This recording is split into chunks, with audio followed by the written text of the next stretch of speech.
Hey, what's up, everybody? Happy Monday. Last week in our Substack, we opened up the newsletter with a story about Viagra. You see, back in 1998, Viagra got started as a heart medication, but it didn't actually rise to the occasion.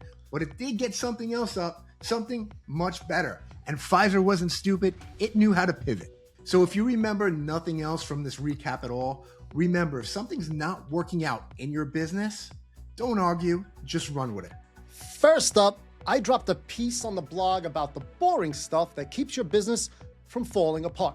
We're talking clean books, smart debt, knowing your numbers, nothing exciting, but it's why some owners walk into a financing conversation with options and others walk in hoping for a favor. If you've ever said, we'll deal with it later, this is the kind of stuff that makes later a lot less painful. Go check it out. Now, speaking of plans that only worked out if everything stayed smooth, tourism in the Gulf, it's getting hit hard. We're talking canceled flights, pulled events, people leaving, and about $600 million a day in tourism, poof, gone, vanished. What are your thoughts there, Lou? I wouldn't go there. I'm not that bold. I'm not going to go to the Gulf. I'll play golf someplace else. But you know what, Lou? I did hear you can get some crazy deals on some luxury hotel rooms out of Dubai. Is that the hotel with no roof? Kaboom. Possibly. And on the topic of international affairs, Banksy might have been unmasked. Everyone's asking the obvious question. If you know who's behind it, does it change what it's worth? Some people don't care. Others think the whole thing loses its edge. But it's a good reminder, if your value leans too heavily on the story, it better still hold up when people look a little closer, even if it's graffiti. Now, onto something that hits a little bit closer to home. It seems services are getting way more expensive, and not in a temporary way. Lou, when's the last time you got a haircut? Because mine's going for like $60 now. It's getting crazy, buddy. Haircuts, manicures, pet grooming, all services are skyrocketing. Listen, wait till your son gets older. I just paid $25 a person to get into my daughter's basketball game. It's insane. They're charging admissions to children's basketball game? Yep, $25 a person. Does that come with popcorn? No, I told my wife she had to stay home. Smart move. And somehow, from there, we're going on to trucking. Tesla's in the news again, and it's all about their new semi-tractor trailer. Matt, if I see a semi coming my way and no one's behind the wheel, I'm going to pull over to the left, buddy. We've covered this many times. You just don't trust self-driving. It's going to be funny to see what you do in 5 years. I don't trust drivers, let alone non-drivers. So it's going to be who owns the routes, who owns the software, who owns the network. It's going to be interesting what happens to truckers in this country moving forward.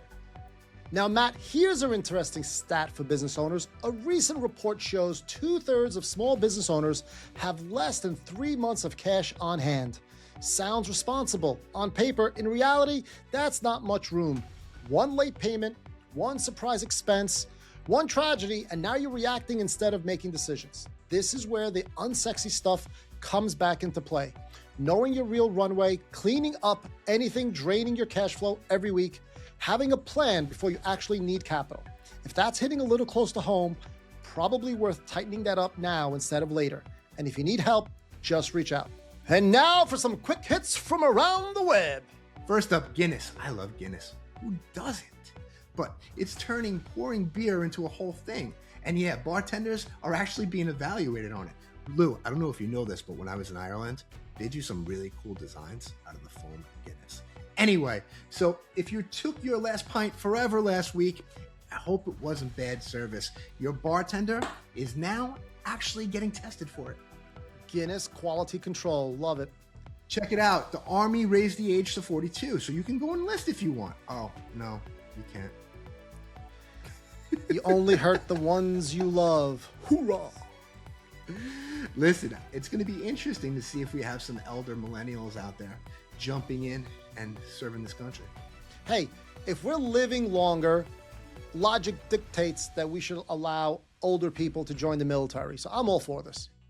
I agree with that. Not the military, but you know what? My uncle was actually, he was 38 years old when he became a New York City cop. He's one of the oldest in his class. Matt, just for context, do you know that Archie Bunker was my age when they filmed that show? Could you imagine that? Yeah, it kind of looks like you. Ho! And finally, those damn TSA wait times again. Yeah, they don't start the clock until you're already at the checkpoint. The hour before that apparently doesn't even count. Guess you really can't trust the government these days. Well, listen, truth of the matter is, Lou, if they're not getting a paycheck, and this has happened to them multiple times, what would you do?